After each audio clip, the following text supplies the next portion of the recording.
Buenas tardes.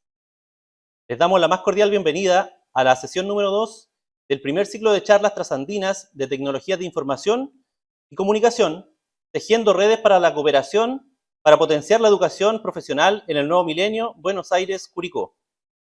Para la OCDE, la competencia global implica analizar asuntos globales e interculturales, valorar distintas perspectivas desde el respeto por los derechos humanos para interrelacionarse con personas de diferentes culturas, emprender acciones por el bien común y el desarrollo sostenible.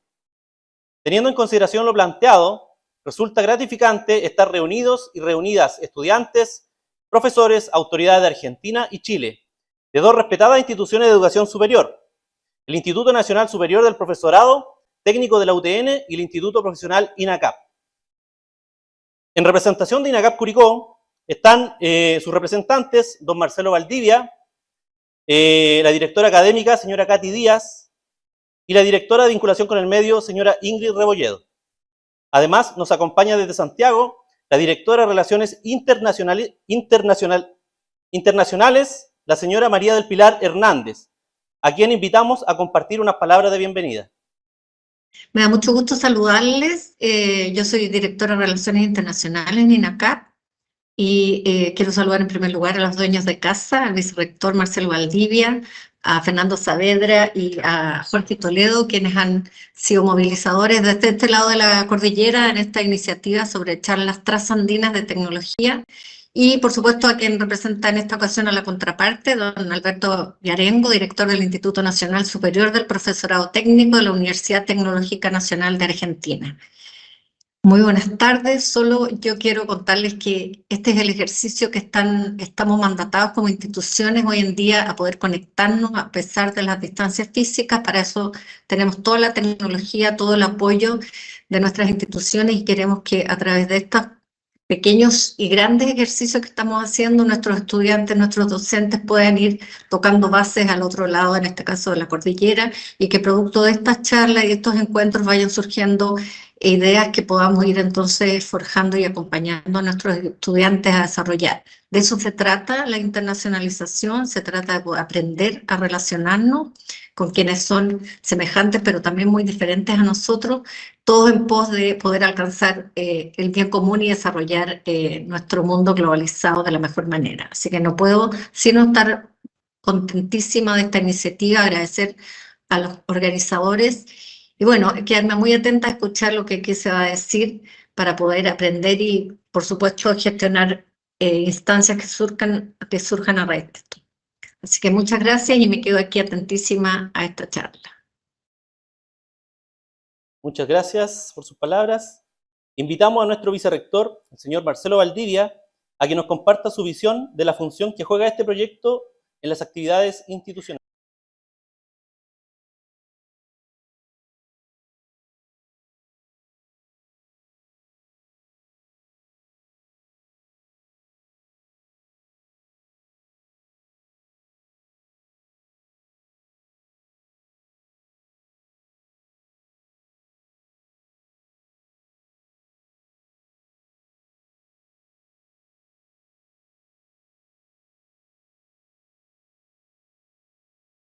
Argentinos que hoy día nos acompañan en esta actividad, en esta segunda charla. La primera la tuvimos la semana pasada, en donde tuvimos la oportunidad de poder escuchar a profesionales de la universidad que nos compartieron su experiencia, sus conocimientos en esta alianza que estamos iniciando y conformando como primer hito esta oportunidad de poder realizar estas charlas en conjunto.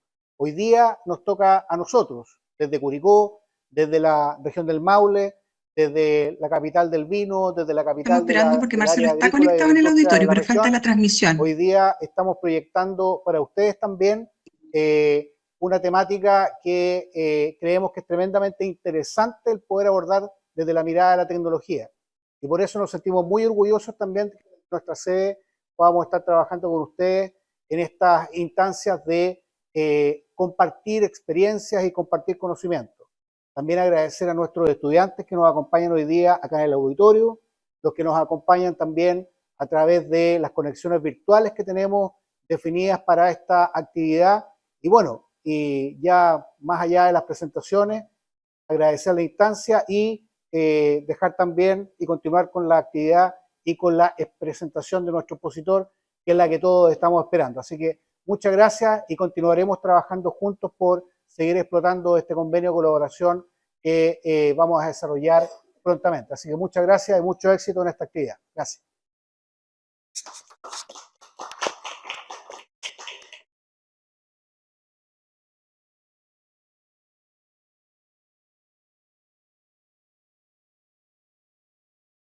La potencia del día de hoy: programación backend, .NET Framework y C#.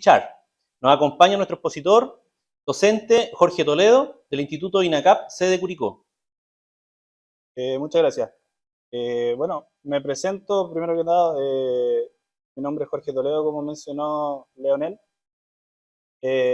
Soy ingeniero en informática y, bueno, he sido el elegido, ¿verdad?, para dar esta charla de programación tanto para acá nuestros alumnos conectados a través de las redes sociales y los que están presentes, y también para el otro lado, ¿verdad?, de la cordillera, nuestros amigos argentinos. Bien, es un poco difícil llevar a cabo una programación completa, ¿verdad?, en una charla. Yo traigo un ejemplo en el que espero que aquellos que son relacionados al mundo de la programación, nuestros alumnos, ¿verdad?, y aquellos que no lo son tanto, como aquellas personas que no tienen mucha idea de programación. Sabemos que la programación es algo complejo, sobre todo en un inicio, así que traigo algo que espero que les sirva tanto a los alumnos como a aquellas personas que en realidad no tienen tanto conocimiento técnico en programación, pero sé que les va a servir ya a entender cómo funciona todo el mundo de, por ejemplo, la comunicación entre varias aplicaciones, ¿verdad? Todo lo que la tecnología que nos rodea. En este caso, lo que vamos a ver es, por ejemplo, vamos a ahondar un poquitito en el framework de .NET, ya que y lamentablemente tengo que hacer uso de palabras técnicas para desarrollar esta charla, pero vamos a explicar poco a poco de qué se trata cada una de las cosas. Vamos a ver, por ejemplo, el framework de .NET, ASP.NET, bien, y he destacado acá con rojo una web API con ASP.NET Core, ¿ya? En eso se va a centrar mi presentación, apoyándonos de otra herramienta, ¿verdad?, como Entity Framework. Vamos a hacer un ejemplo práctico de ello para que se entienda. Puse entre comillas al final apps, porque en realidad no sé si el tiempo me dé para todo, pero si no es así, lo dejamos para la próxima, ¿verdad?, la versión 2.0 de esta charla. Bien, comenzando entonces por la primera palabra que les mencioné, está en el título de la presentación, es el tema de un framework, ¿vale? En el desarrollo de software, un framework es una sólida base para comenzar con el desarrollo de un proyecto de algún tipo de aplicación, ¿ya? El framework es el que me da a mí las herramientas para comenzar con el desarrollo y poder crear un proyecto de inicio a fin ya con algunas bases sólidas. O sea, yo al utilizar un framework, ¿verdad?, me estoy apoyando de herramientas que ya solucionan, por ejemplo, problemas conocidos y que me apoyan en el desarrollo de mi aplicación. Bien, ahora, no puedo distinguir, o sea, no podría decir que un framework es mejor que otro, al igual que los lenguajes de programación, tampoco podría decir que un lenguaje de programación es mejor que otro. En realidad, todo eso depende de factores como, por ejemplo, son factibilidades técnicas, de tiempo y muchos otros elementos que influyen en el desarrollo de un software. Por tanto, no podríamos decir que uno es mejor que otro, sino que cada uno tiene sus ventajas y desventajas. Bien, pero framework es por donde nosotros comenzamos.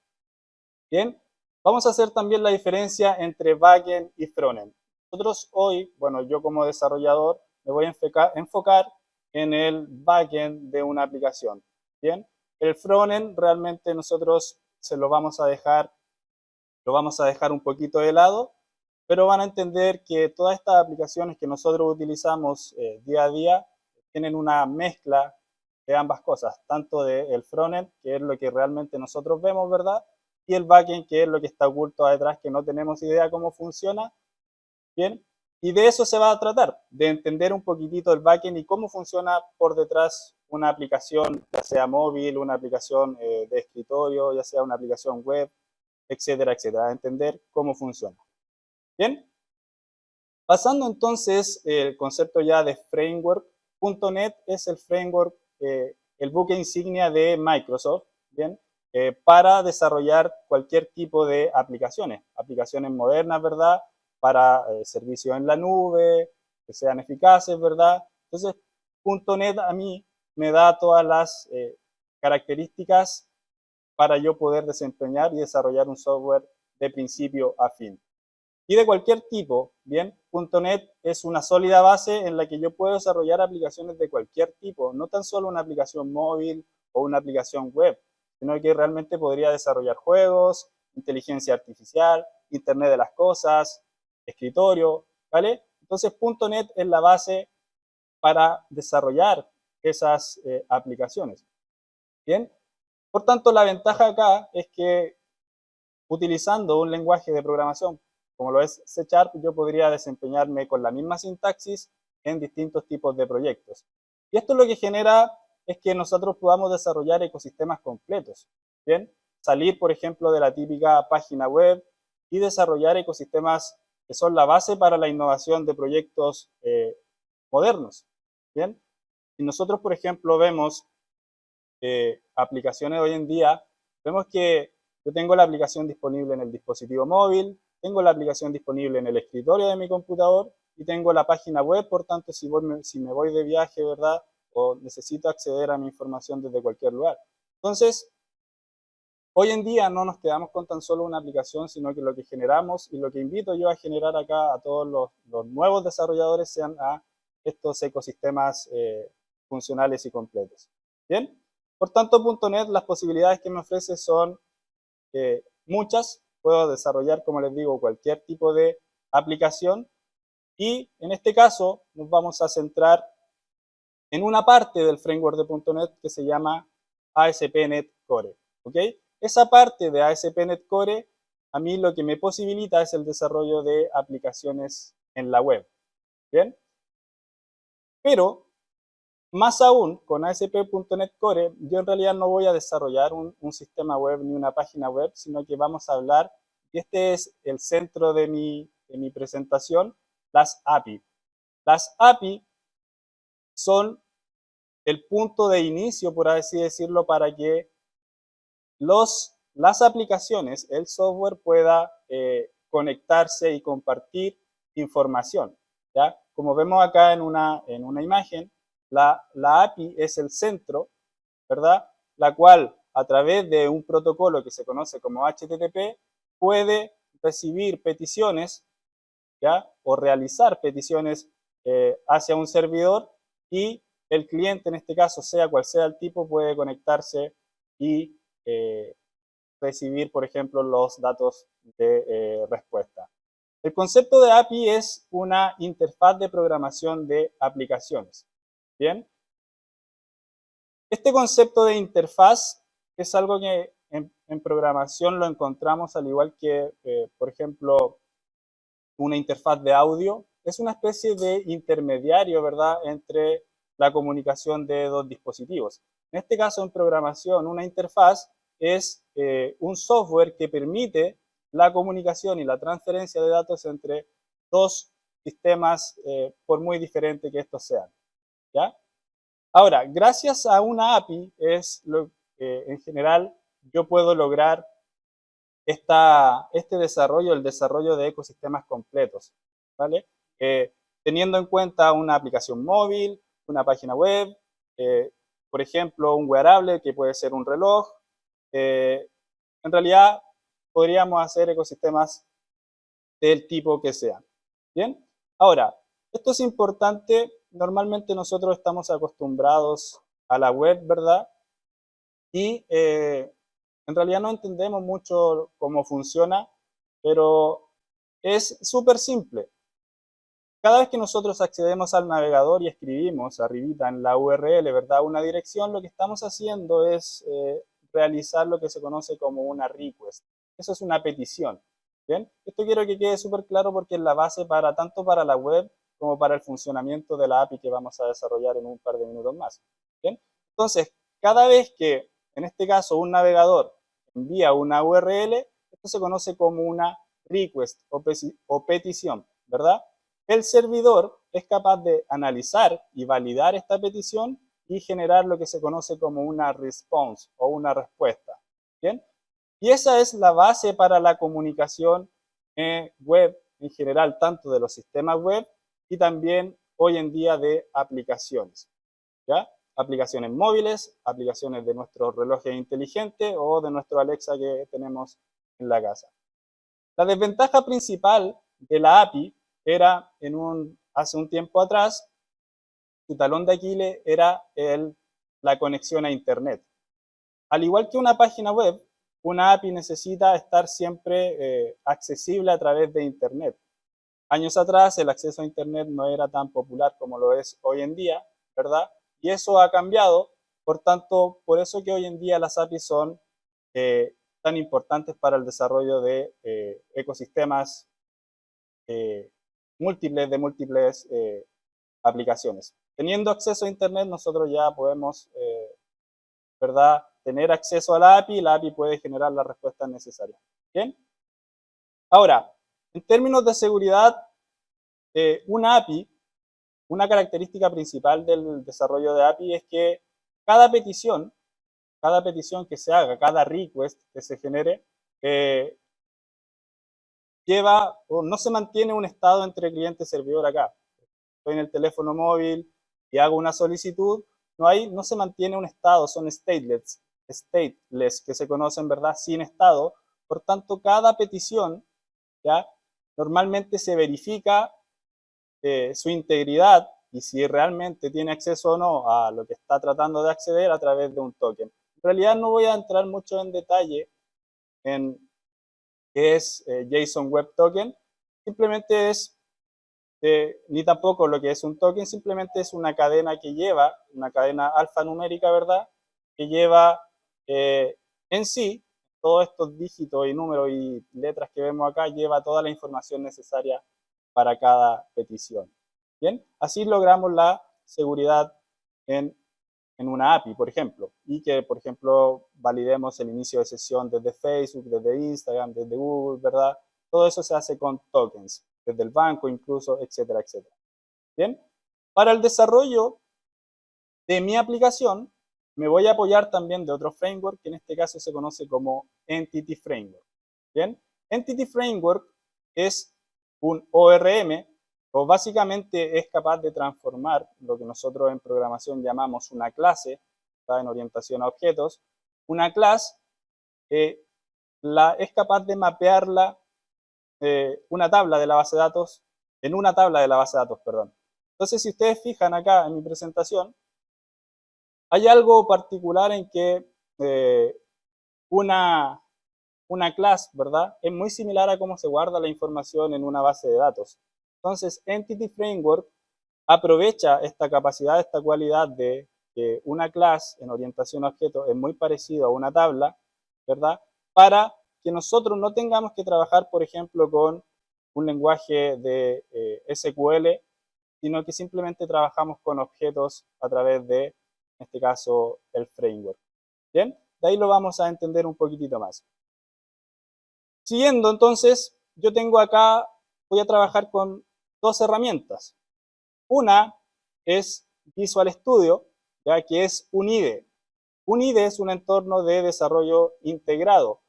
Un IDE es una herramienta robusta que tiene todas las características necesarias para escribir, depurar y ejecutar el código.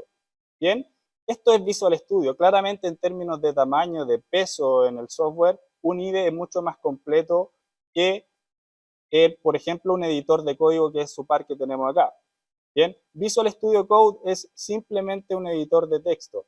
Y hago esta analogía porque muchas veces tienden a confundir Visual Studio Code con Visual Studio.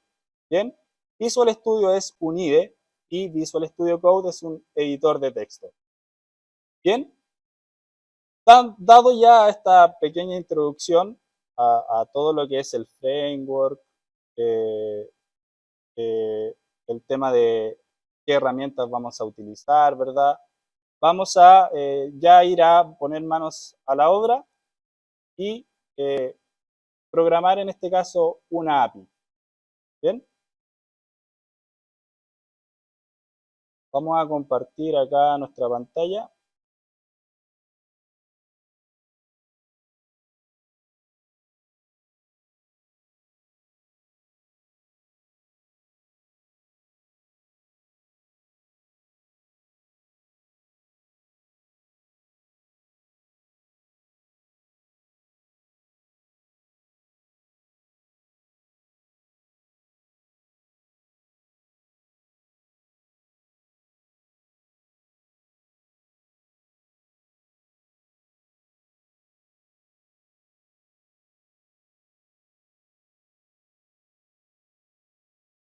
Necesito duplicar. Ahí estamos. Voy a compartir esto a través de Teams.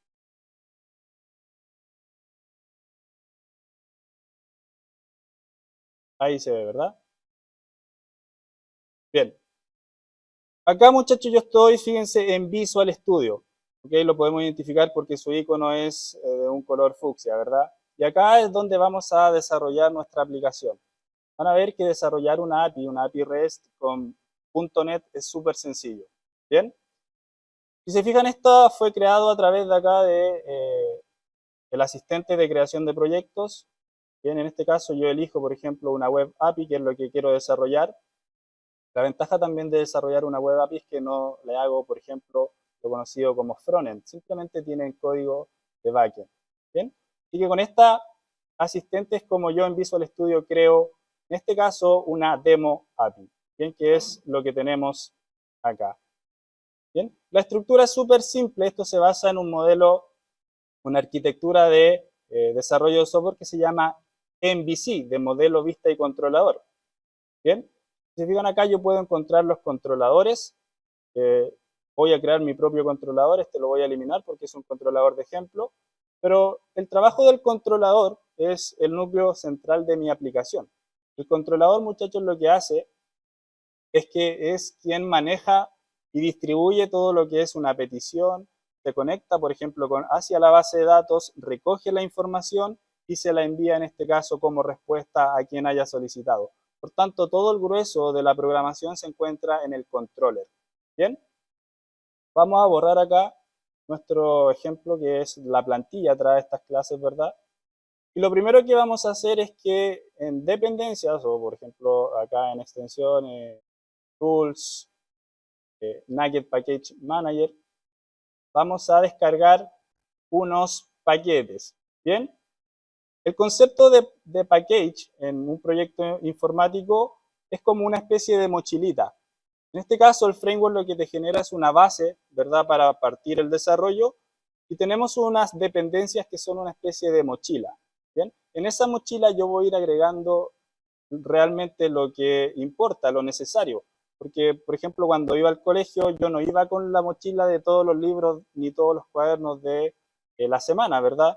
Sino que voy y llevo siempre lo justo y necesario. Así me evito de andar con peso extra, ¿verdad? Cargado en mi espalda. El concepto acá es exactamente el mismo, la analogía es exactamente la misma. Un package es una extensión de nuestro framework, ¿verdad? En el que yo, si lo necesito, lo utilizo. ¿Bien? En este caso, yo, como lo mencioné antes, voy a hacer uso de Entity Framework. ¿Bien? Por tanto, voy a necesitar 3 paquetes. ¿Bien? Primero, Entity Framework Core, que es la base para mi aplicación, para conectarme hacia la base de datos. ¿Bien? Genero la instalación, si se fijan acá, genera peticiones internas hacia un servidor y el servidor me está respondiendo con los archivos necesarios. ¿Bien? Y acá en las dependencias, si se fijan en Package, aparecerá el Microsoft Entity Framework Core que acabo de instalar. Por otro lado, como voy a trabajar con una base de datos SQL, esta extensión de Entity Framework Core.sql Server me ayuda a realizar la conexión a esa base de datos. Por tanto, también necesito de ese package. Bien, esperamos que se descargue, ¿verdad? Vamos a aceptar y lo tenemos. Por último, necesito de Entity Framework unas tools, que también es una extensión que me ayuda a generar lo que se conoce como migraciones y actualizaciones a la base de datos. Así que este sería el tercer package que necesito en mi aplicación. Bien, lo descargamos, aceptamos y ya podemos hacer uso de él. Cierro esta ventana porque ya no la necesito más, ¿verdad? Ya tengo los paquetes necesarios instalados y ya empiezo con el desarrollo del backend. Lo primero que voy a generar en mi aplicación es una nueva carpeta porque respeto la arquitectura de MVC y por tanto generamos una carpeta model. Dentro de model va todo lo que tiene que ver con el diseño de mi aplicación. En este caso, en model, fíjense, lo primero que voy a agregar es una clase. ¿Bien? Es una clase que en realidad el nombre de la clase no importa mucho, pero por convención se suelen llamar app-db-context, ¿bien? Haciendo alusión al contexto de base de datos de la aplicación. La agrego y si se fijan esta es una clase de C#. ¿Bien? Tenemos que entender que C# es un lenguaje de programación, ¿verdad? Fuertemente tipado y orientado a objetos. ¿Bien? Acá aplicamos un concepto que para muchos será difícil de entender para la gente que no es de programación, pero quizás los que sí están familiarizados con la programación, que se conoce como herencia.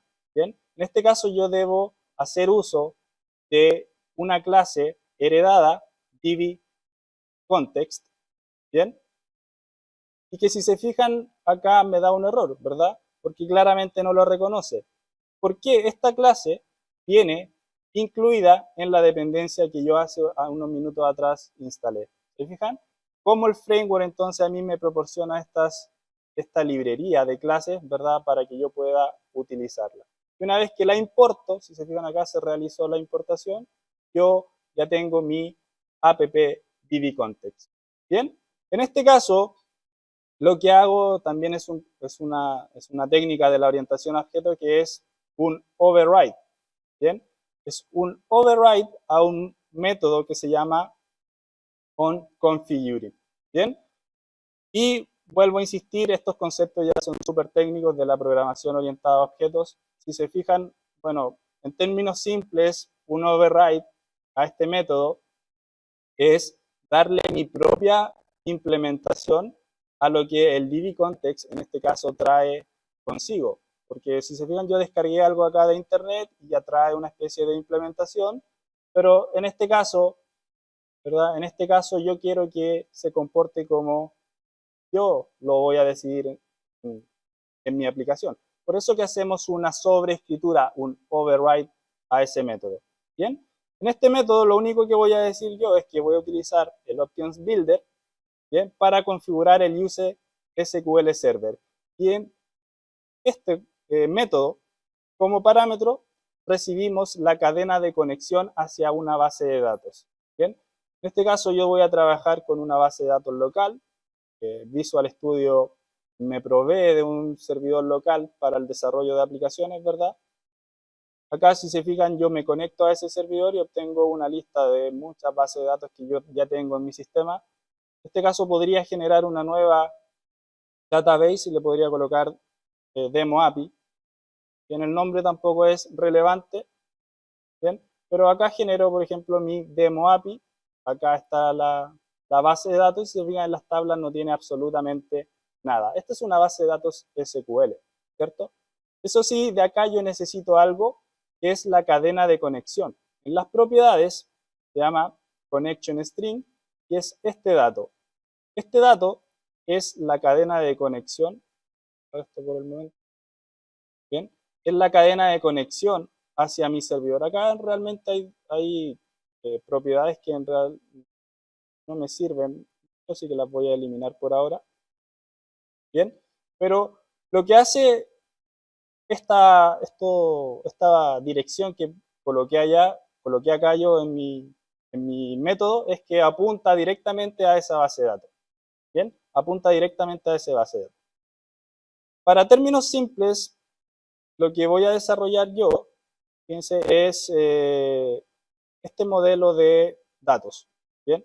Donde voy a tener dos tablas.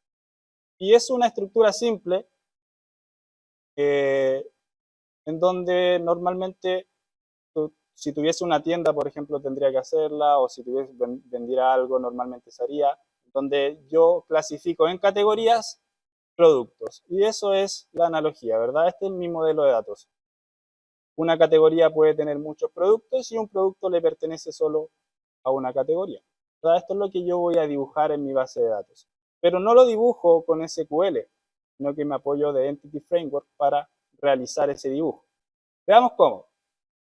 Vamos a ver acá View Solution Explorer para volver a nuestro modelo y voy a generar la primera clase. Bien, la primera clase se va a llamar Category. Normalmente se suele programar en inglés, ¿verdad? Que hace analogía a una categoría. Bien, una categoría va a tener ciertas propiedades. En este caso ya me sugiere ahí que se dé el ID. El ID es ese campo primario por el cual una categoría va a ser diferente una de otra, por mucho que su nombre pueda coincidir. Es como el root de la categoría, ¿bien? Si lo tuviésemos que, o el DNI, si lo tuviésemos que especificar de una forma, ¿bien? Y ahora una categoría va a tener un nombre, especificamos el nombre, y también, por ejemplo, podríamos agregar una URL imagen para colocar una imagen a nuestra categoría, para que después en el frontend se pueda ver como una imagen de lo que realmente estoy vendiendo. ¿Se fijan? Esto es una clase en C#. De acá yo genero objetos de tipo categoría. Y luego vamos a generar la otra que es los productos. Añadir nuevamente una clase, ¿verdad? En este caso le voy a llamar product a la clase. Ahí está la clase y básicamente lo mismo. Un ID, su root, su código único, ¿verdad? De tipo int. Su nombre, ¿vale? El nombre del producto. Por ejemplo, la imagen del producto, todo cuando yo voy a una web, ¿verdad? O una aplicación, lo que veo es una representación gráfica del producto, por tanto dejo un campo, al igual que en la categoría designado para eso, ¿verdad? La imagen. En este caso, un producto solo va a tener una imagen, podría tener un listado, pero no queremos programar tanto, ¿verdad? Queremos hacerlo lo más simple posible. Un precio, por ejemplo, un stock, que puede ser un int y podría ser también el precio del producto, ya para términos de ejemplificar. ¿Bien? ¿Fijan? Entonces, al igual que nuestra categoría, tenemos nuestra clase producto y nuestra clase category. Bien, ahora estas dos clases se relacionan. Dijimos que un producto le pertenece a una categoría, por tanto acá yo debo especificar esa relación. ¿Cómo lo especifico? Apuntando al ID de la categoría. Hay por convención en Entity Framework lo que yo llamo, por ejemplo, category y le agrego un ID, lo entiende como clave, en este caso clave foránea. Aquellos entendidos en base de datos entenderán el concepto de clave foránea, ¿verdad? Para aquellas personas que no, es como una referencia a la categoría, en este caso que pertenece. Y por otro lado, quien enlaza esto es una propiedad virtual de tipo category, ¿bien? Y en el caso se puede llamar tal cual, category. ¿Bien? Y ahí tenemos, si se fijan, la estructura de datos de nuestra aplicación. Una clase product y una clase categoría. Lo que voy a hacer ahora es hacer uso de la herramienta tools, del package tools que descargué, para generar dos cosas. Lo primero es una migración. Entonces voy a decir add-migration y le doy un nombre, por ejemplo, primera migración. Y lo que hace esta migración es, perdón, voy a tener que eliminar porque me salté un paso. De hecho, no me va a generar nada. Si se fijan acá, no quedó vacía. Así que acá hago uso de la misma herramienta de tools, remove-migration y me remueve la migración agregada. ¿Por qué? Porque si bien yo creé las clases en el modelo, lo que tengo que hacer es especificar que quiero que estas dos objetos de estas dos clases que tengo acá se transformen en tablas de la base de datos. Por tanto, eso lo debo especificar en el app-db-context como dos propiedades de tipo db-set. En este caso, por ejemplo, la primera es category, ¿bien? Y le puedo llamar, por ejemplo, tabla, categorías, ¿bien? Y la otra es para product, y puedo llamarla, por ejemplo, tabla, productos. Para términos de ejemplo, esos nombres son súper representativos, ¿verdad? Y ahora ya teniendo y especificando en el db-context que estas dos clases que yo generé a nivel de código se transformen en una tabla en la base de datos, simplemente acá hago lo que había hecho, que era añadir una migración. Y el framework, Entity Framework, se encarga, fíjense, de transformar todo ese código C# a, en este caso, SQL y generar, por ejemplo, una tabla, sus campos y, por ejemplo, sus constraints. Y si se fijan, yo acá no he utilizado en ninguna parte lenguaje SQL, simplemente utilizo C#. ¿Ya? Y esa es la magia, por ejemplo, de Entity Framework. Yo no necesito ser experto en SQL, simplemente tener nociones de SQL para generar mi modelo de datos. ¿Bien? Una vez que la migración ya revisada está ok, yo aplico el comando, por ejemplo, update database, con el cual todos estos cambios que la migración me escribió acá son aplicados a la base de datos. Ahora, si yo reviso acá y actualizo mi servidor de base de datos, ¿bien? Y reviso mi demo API, en las tablas, fíjense que yo encuentro dos tablas de base de datos generadas, una para guardar categorías y otra para guardar productos, cosas que antes no existían, ¿verdad? Todo lo he hecho a través de C#, aprovechando la capacidad que tengo con Entity Framework. Bien, y ya con eso, muchachos, como tengo a nivel de modelo ya todo creado, en este caso simplemente me hace falta agregar un controlador, controller, ahí me lo sugiere al tiro, ¿verdad? Vacío, porque lo vamos a programar y lo vamos a desarrollar nosotros, ¿verdad? En este caso, API controller empty, y por convención este controller, por ejemplo, va a administrar las categorías. Yo le coloco category controller, ¿ya? Ese es el nombre que le doy al controlador. Ahora, este controlador, si se fijan, me va a administrar todo lo que tenga que ver con las categorías. Bien, va a retornar, por ejemplo, todas las categorías, las va a guardar las nuevas, etcétera, actualizar, eliminar, etcétera, etcétera. Bien, ahora, acá en el program.cs.net yo lo que hago es añadir el servicio de base de datos. Si se fijan acá me dice añade servicios al contenedor. Yo la base de datos realmente mi app-db-context lo añado como un servicio. Entonces por cada vez que yo necesito acceder a la base de datos, simplemente hago uso de ese servicio. Esto se conoce como inyección de dependencia. ¿Bien? Le digo services.add-db-context. ¿Bien? Y acá paso mi clase que se llama app-db-context. ¿Bien? Con eso lo que estoy haciendo es que la conexión a mi base de datos es un servicio. Por tanto, cada vez que yo quiera acceder a los datos, simplemente accedo al servicio. Acá tengo un error claramente porque debo hacer importe de nuestro demo API.model y ya el app-db-context está agregado como servicio, ¿verdad? Volvemos al controlador y el controlador no es más que una clase, ¿verdad? Que se va a encargar de gestionar todo. Vamos a generar un constructor, también un concepto de la programación orientada a objetos en donde yo debo inyectar ese servicio. ¿Bien? Por tanto, acá voy a setear una propiedad privada, read only. Se fijan como aquí me la sugiere un poco, muy parecida, read only, pero en este caso va a ser context y va a ser de tipo app-db-context, la clase del contexto de datos que yo he creado anteriormente. Bien. Importamos también porque está en una carpeta diferente, por tanto debo hacer la importación correspondiente para que la reconozca.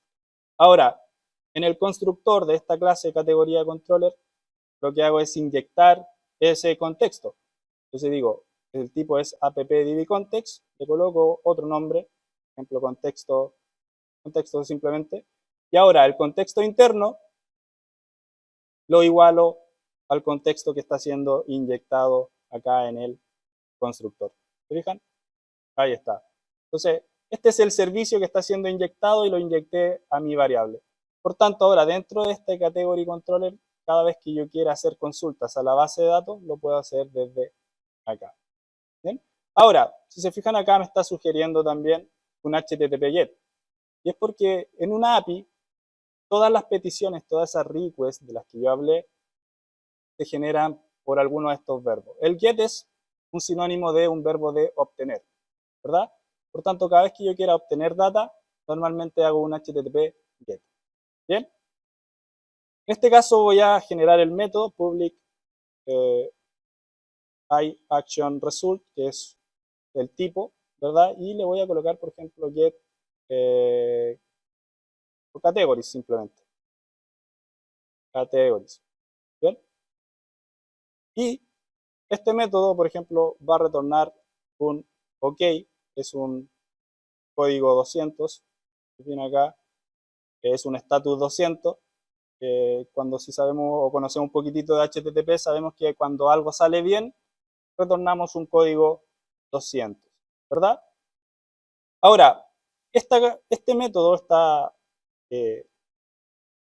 acción, va a retornar todas las categorías. Por tanto, yo acá voy a ir al contexto a buscar esas categorías. Entonces digo, var, podría llamarlo así, todas categorías es igual, y fíjense cómo voy a la base de datos. Esta línea de código que estoy escribiendo acá, context.tabla, caso categorías.toList, es para los entendidos un poquito.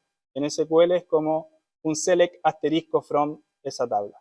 ¿Bien? Este es el sinónimo de un select asterisco.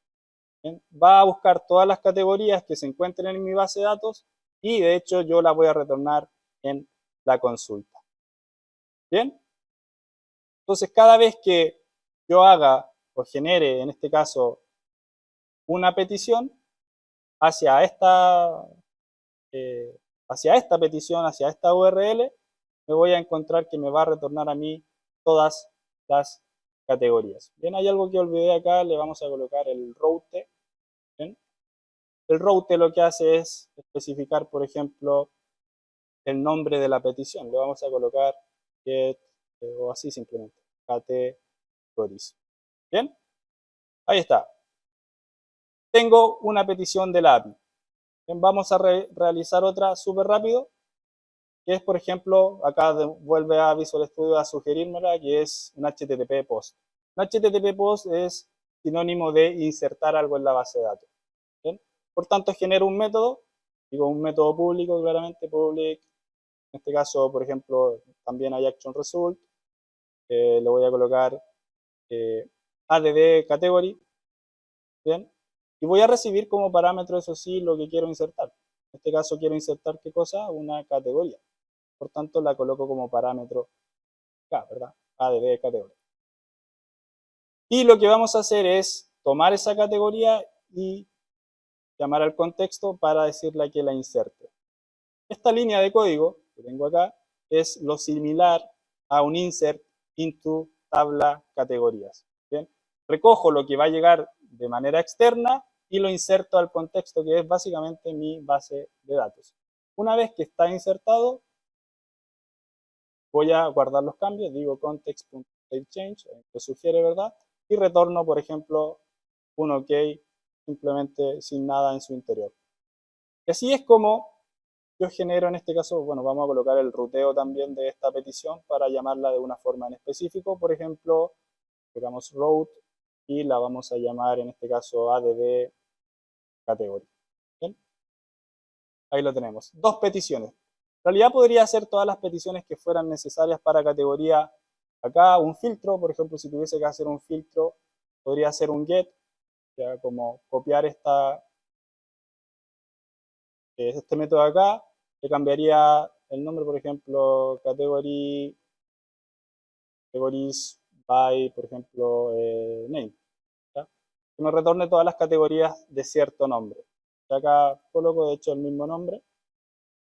Y como parámetro podría recibir acá, perdón, un string que se conoce como, no sé, un filtro. ¿Bien? Y lo único, la diferencia que haría es que en vez de retornar todas las categorías, las filtraría antes. Y eso lo haría con, por ejemplo, con un where. En base de datos, un where aplica filtro, ¿verdad? En este caso, por ejemplo, genero acá una expresión que a mí me retornaría todas aquellas categorías que coincidan con el filtro en su nombre. Entonces digo c.name, por ejemplo, contains, que es un método que si contiene, en este caso, el filtro, va a ser retornado como tal. Si no contiene la palabra que yo estoy buscando acá, no encontraríamos nada. ¿Bien? Así que ya si se fijan, cada línea de código es una petición. Podría hacer todas las peticiones que yo quisiera. La vamos a testear ahora. Acá ejecutamos. Bien. Esperamos que cargue el navegador. Y tenemos a Swagger, que es una UI, una interfaz gráfica, ¿verdad? Para eso, para testear nuestra API. Por ejemplo, como no tengo ninguna categoría, lo primero que voy a hacer es testear el post. Tengo por acá una data, sobre todo, por ejemplo, que a la categoría le voy a colocar Mac en su nombre, y en URL de la imagen le voy a colocar esta URL de acá. Ahí la tenemos. Entonces ejecuto y se está testeando la API, ¿verdad? Y tenemos un código 200 que significa que todo salió perfecto.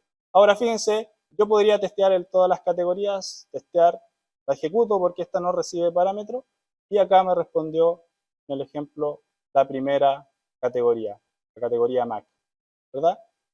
Vamos a testear una última, añadir otra categoría, la segunda, por acá la tengo, verdadita, ¿verdad? En este caso, por ejemplo, voy a agregar la categoría de iPad. Copio acá en el name el iPad y copio la imagen la URL de su imagen, perdón, y la agregaría. Ejecutamos y eso me vuelve un código 200. Si yo vuelvo a intentar la primera petición, ejecuto, lo que tengo como resultado son dos categorías. ¿Bien? Y fíjense, la gracia de esto es que cualquier dispositivo que tenga conexión a Internet puede enviar peticiones. Y ese es el concepto de la API. Yo desde un reloj inteligente, desde una Alexa, desde un Arduino, por ejemplo, desde una página web, desde mi teléfono, puedo enviar las peticiones y obtengo la respuesta simplemente datos. Ahora, ¿cuál es el trabajo del frontend? Darle, por ejemplo, vida a que esta data se represente de manera correcta en la aplicación. ¿Bien? En la aplicación. ¿Estamos bien en el tiempo? ¿Sí? ¿Estamos justo ya? Bueno, traía como ejemplo la demostración, por ejemplo, de dos aplicaciones, tanto una móvil como una web, ¿bien? Una aplicación móvil y una aplicación web que hicieran uso de esta API, que me representaran las categorías. Por temas de tiempo, lo vamos a tener que dejar para la próxima ocasión. El programa que ocupé se llama, bueno, ocupé varias herramientas, pero el principal es Visual Studio, Visual Studio 2022. ¿Ya? Ese es el programa con el que desarrollo el grueso toda la API, por así decirlo. Yo simplemente la consumo. ¿Bien?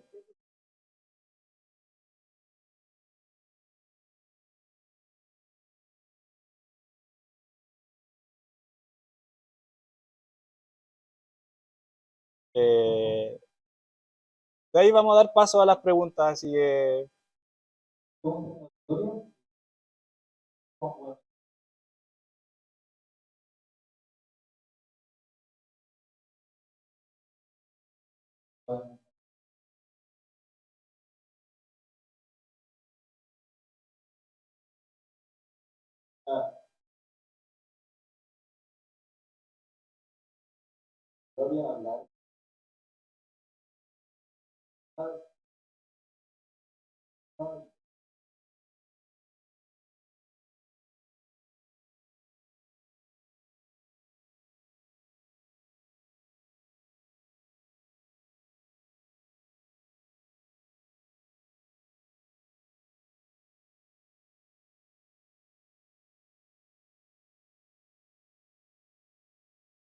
En realidad, a ver, no sé si logro entender tu pregunta, pero en realidad en una API la única diferencia entre un sistema, por ejemplo, de ventas y un sistema, no sé, que controle estadísticas de un partido de fútbol sería netamente a nivel de modelo, ¿ya?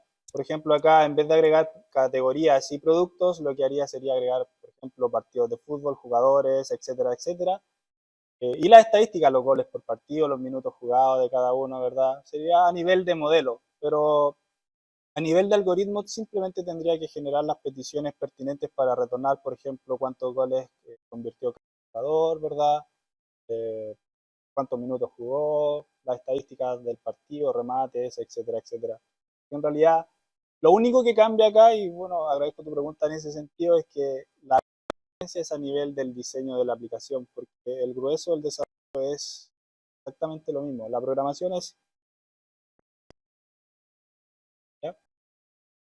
Eso. ¿Más preguntas?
Ya, lo que pasa es que a nivel de datos, la imagen es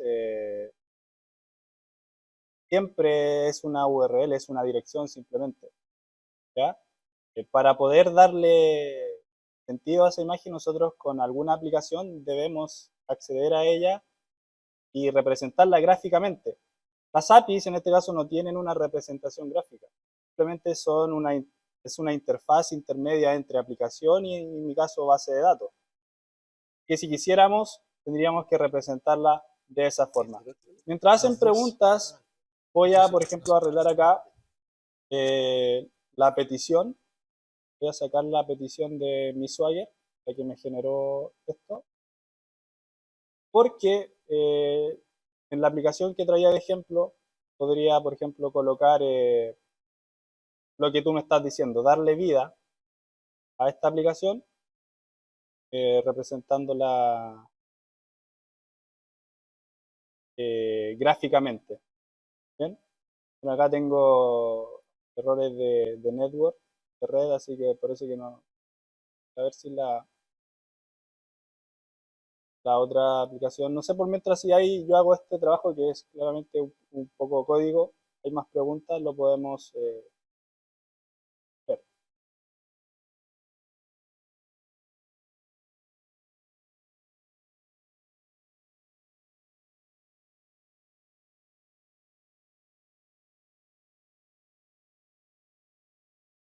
Por aquí no hay otra pregunta por el momento. No sé ¿Sí? si en...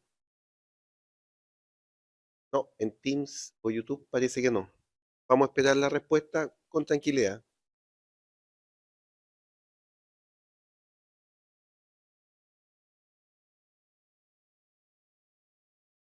Tengo problemas de red, seguramente por el tema de la conexión, pero eso, en realidad la respuesta a tu pregunta es cómo representamos gráficamente esa URL es claramente con una aplicación que lo represente, ya sea móvil, web, etcétera, etcétera, ¿ya? Pero en realidad la API no tiene esa capacidad, simplemente guarda el dato.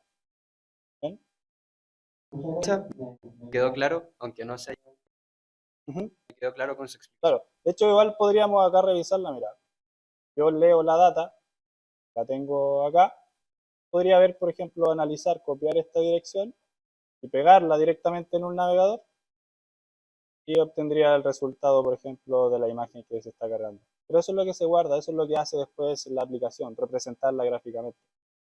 ¿Ya?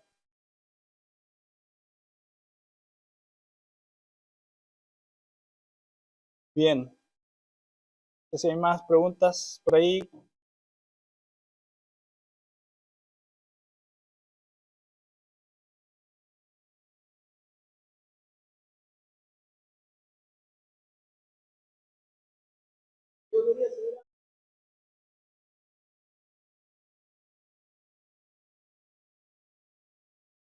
La última.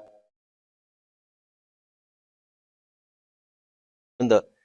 Estaba interesado, no por hablar, sino por... De verdad, siendo sincero, honesto y analógicamente no puedo comparar un algoritmo por mero fundamento, algo tan complejo, me enredé y me fue muy difícil, pero sin embargo, humildemente me gustaría saber cómo aprender, porque no tengo ni idea. A ver, esa es una pregunta que es fácil de responder. O sea, claramente si te interesa el tema, hoy en día hay muchos canales de aprendizaje, Udemy, YouTube, información en la web. En realidad es simplemente querer. Claro, si quieres aprender y buscas información vas a encontrar, porque gracias a esto mismo, aplicaciones, APIs, y tenemos acceso a información en cualquier lugar, muchas veces. Gracias. Después lo vas a aprender cuando avance un poquitito.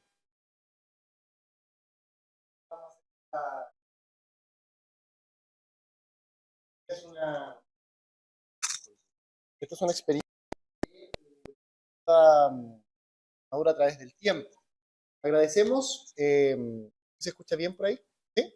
Agradecemos a todos los presentes, también a las personas que se pudieron conectar. Saludamos también a las autoridades que ahí están pendientes, la gente de Argentina. Agradecemos la oportunidad de esta actividad.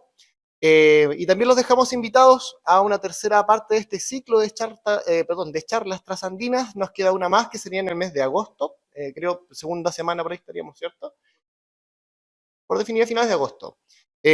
Para dar fin a este que van a ir madurando a través del tiempo y probablemente nos aparezcan más oportunidades de hacer cosas más en conjunto. ¿Ya? Así que agradecemos a los chicos de Argentina, un abrazo grande y un fuerte aplauso. Muchas gracias. Muchas gracias. Gracias, hasta luego.